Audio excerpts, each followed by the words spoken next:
9時をお知らせします。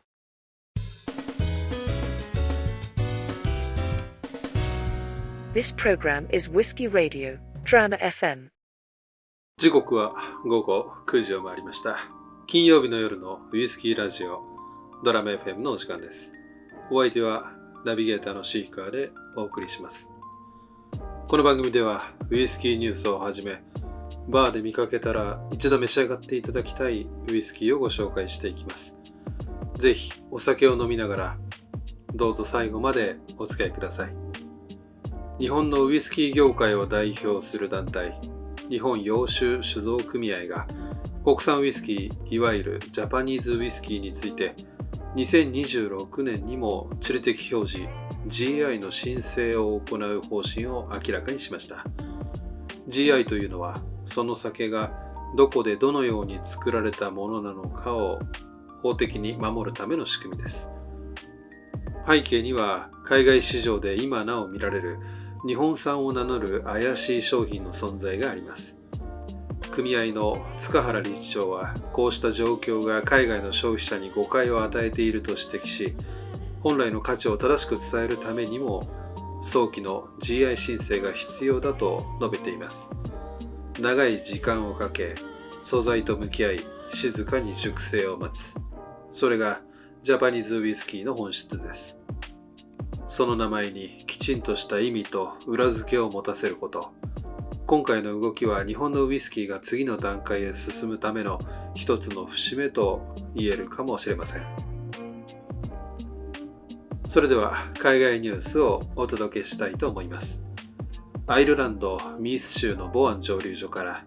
2025年の冬至を記念する特別なウイスキーが発表されました。今回のリリースはシリーズ初となる2本同時発売。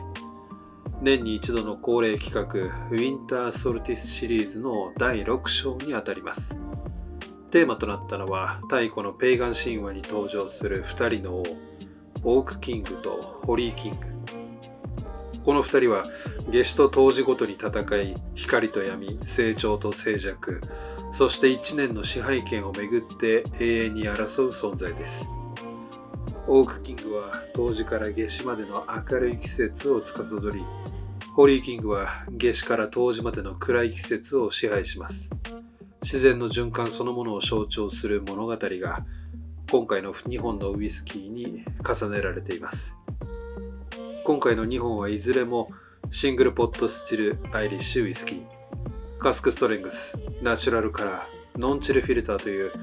ボアン蒸留所の哲学を体現する仕様です。熟成はすべて蒸留所内で行われ、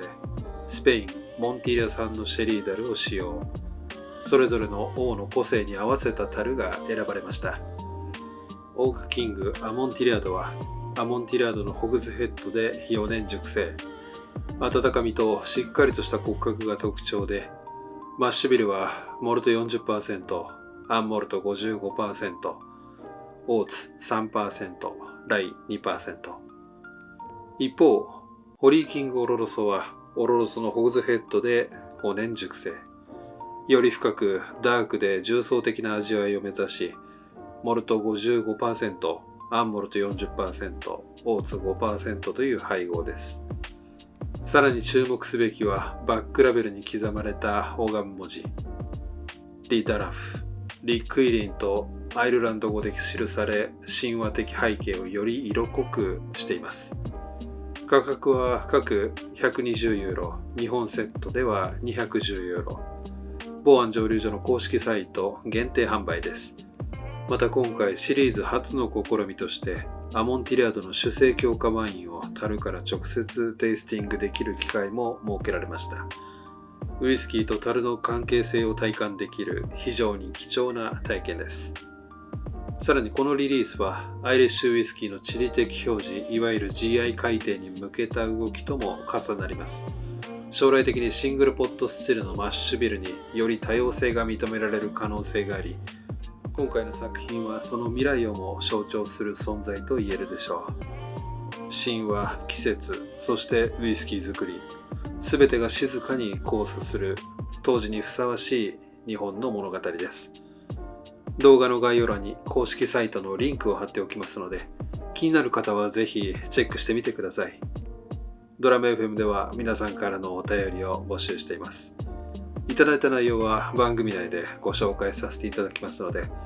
おすすめのウイスキーや素敵なバーのご紹介などをコメント欄にお寄せください。感想や質問も大丈夫です。たくさんのお便りをお待ちしています。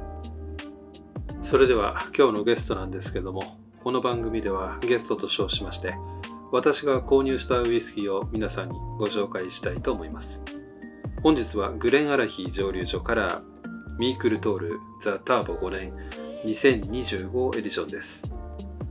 グレンアラヒー蒸留所はアベラワーの町の郊外に1967年に設立された蒸留所です。以前はブレンデッドウイスキーへの原酒供給をメインに行っており、シングルモルトとしては極めて希少な銘柄でした。シングルモルト界の伝説的プロデューサービリー・ウォーカー氏がシングルモルトとしてのグレンアラヒーの可能性を見出し、2017年に大手メーカー傘下から所有権を取得し、グレンアラヒー蒸留所は独立を果たしました。ミークルトールはグレンアラヒー蒸留所の新ブランドで、ヘビリーピーテッド麦芽を使用したシングルモルトです。スコットランド東部のセントファーガス産のピートを使用しており、薬品や海のニュアンスを含むアイラ島のピートよりも甘みのあるスモーク感が特徴です。パッケージにはスペイサイトで最も標高が高いベンリネス山の稜線が描かれています。落ち着いた趣のある色彩はスモーキーなフレーバーを生むピートと蒸留所周辺の自然環境からインスピレーションを得ています。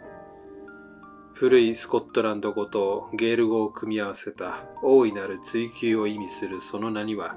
マスターディスティラーであるビリー・ウォーカー氏の長年にわたる試行錯誤と飽くなき探求、そして情熱が込められています。ミークルトールザ・ターボ5年は、蒸留して得られるスピリッツのうちフェノール値の高い部分のみをミドルカットし、贅沢に使用しています。ノンチルフィルターとノンチルカラーでボトリングした5年熟成で、年1回の限定リリースです。2025エディションはアメリカンバージンオークカスク5タル、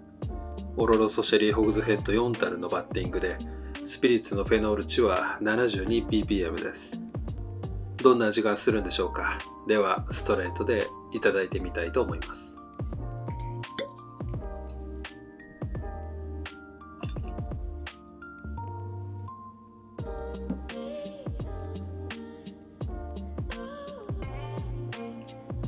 はい、注ぎ終わりました。色味は赤みを帯びたブラウンですね。早速香りからいただいてみたいと思います。トップノートはキャラメルやバターのヒント。ミドルノートは焼けた薪に松の煙。ラストノートはスパイスに焦げたオレンジピールの香りがします。では味わってみたいと思います。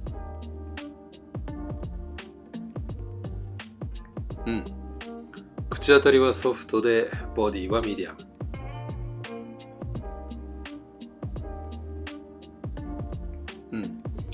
少し風味の強い蜂蜜。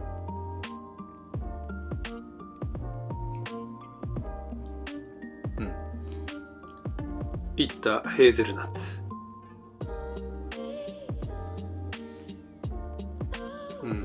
ほろ苦いモカ。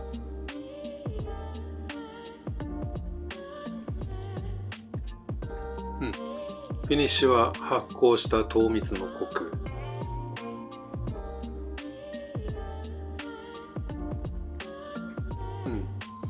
ピリッとしたピートの苦み。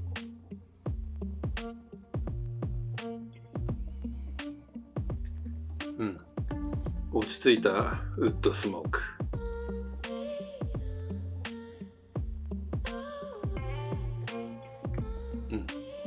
カカオの強いダークチョコレートが余韻に長く続きます。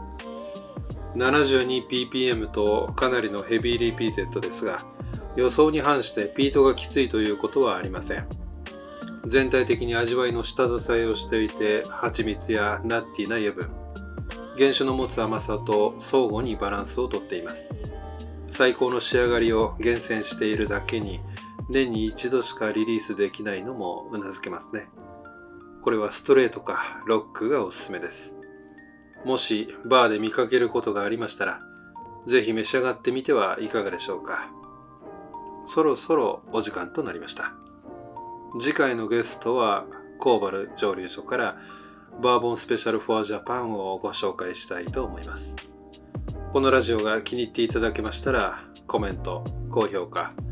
チャンネル登録をよろしくお願いします。それでは良いお年を。